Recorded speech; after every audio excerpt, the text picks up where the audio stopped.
이번에는 더불어민주당 경기도 수원정에서 국민의힘 이수정 후보와 한판 대결을 벌인 끝에 당선이 된 김준혁 당선인. 수원정이 표차가 제 기억으로 2천여 표 차로 아마 김준혁 당선인이 이수정 후보를 이겼을 겁니다. 배지를 달게 됐습니다.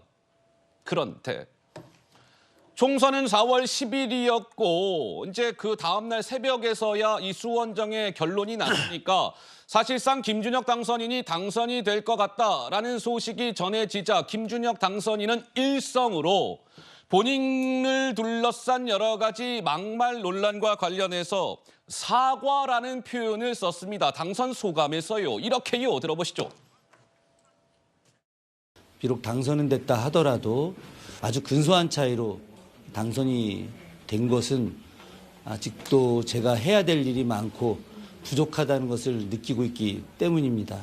지난 시절의 발언과 책자들 안에서 일부 발췌된 내용이 왜곡된 부분들 속에서 제가 인간적인 그런 고통도 많이 있었고 제가 했던 발언이나 글 속에서 불편함을 느꼈던 많은 분들께 그 부분도 사과를 드리면서 지금 이제 새로운 정치인으로 출발하면서 보다 신중한 행동과 그리고 신중한 언어로 생활하도록 하겠습니다.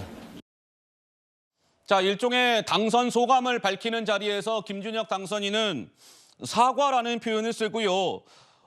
정치인으로서 내가 이제 신인 정치인이니까 출발을 하면서 신중한 행동 그리고 신중한 언어로 생활하겠습니다.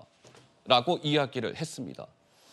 그런데 저 발언은 4월 11일 발언이고 바로 그 이튿날 4월 12일에 김준혁 당선인은 아까도 언급이 됐었던 김어준 씨가 진행하는 유튜브에 출연을 해서 다소 억울하다는 취지로 이야기합니다.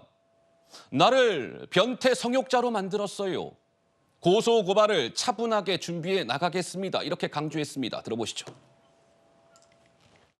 사퇴하라는 이야기 많았고 굉장히 그 왜곡된 보도가 좀 많이 있었죠. 정말 좀 당혹스러웠던 일이었고요. 역사적으로 어긋난 발언이 아니었는데 아주 교묘한 포장으로다가 왜곡해서 짜집기 돼서 젠더 이슈로 만들어서 제가 여성 혐오자 또 변태 성욕자 이런 정도로까지 만들었는데 전혀 사실이 그렇지 않고 사실관계가 어긋난 대목들이 있을 거 아닙니까? 고소고발을 하십시오. 예, 그 부분은 이제 차분하게 좀 준비를 좀 하도록 하겠습니다. 잘 준비하고 있습니다, 실제로.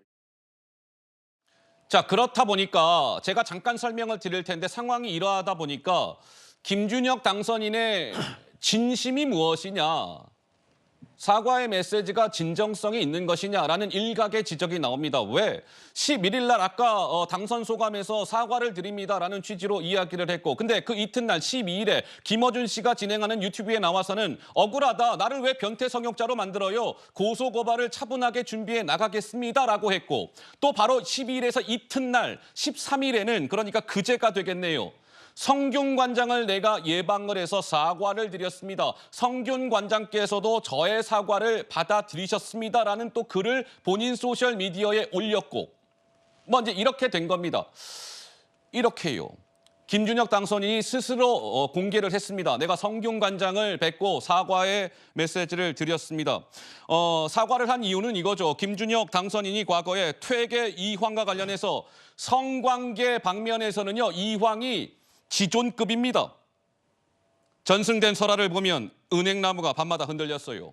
이 발언이 논란이 되자 이제 사과를 한 것인데 송영훈 변호사께서는 김준혁 당선인의 진정성이 좀 어느 정도 느껴지십니까? 거의 안 느껴집니다. 아, 그래요? 예, 거의 안 느껴지고요. 저 김어준 씨 유튜브에 출연해서 했다는 말을 보면은 결국에는 배지가 면죄부라고 생각하는 것이 아닌가 그런 생각마저 들어요.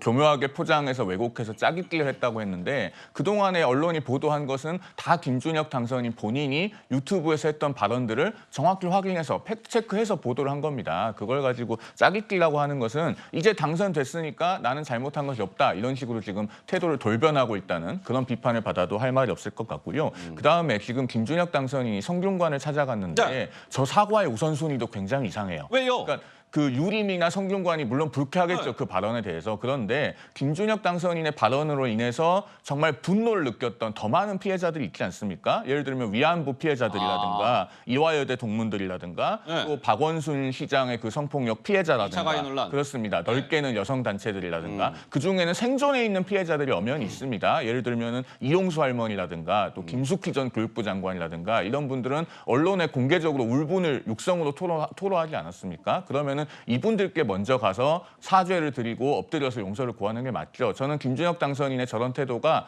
사과조차도 대단히 남성 중심적이다 이런 생각이 들고요. 네. 딱 한마디만 덧붙이면은 퇴계 이황 선생은 1502년생입니다. 네. 1571년에 돌아가셨거든요. 500년 전 인물에 대해서는 저렇게 성균관을 찾아가서 사과를 하면서 살아계신 분들한테는 왜 빨리 찾아가지 않는지 그것이 의문입니다.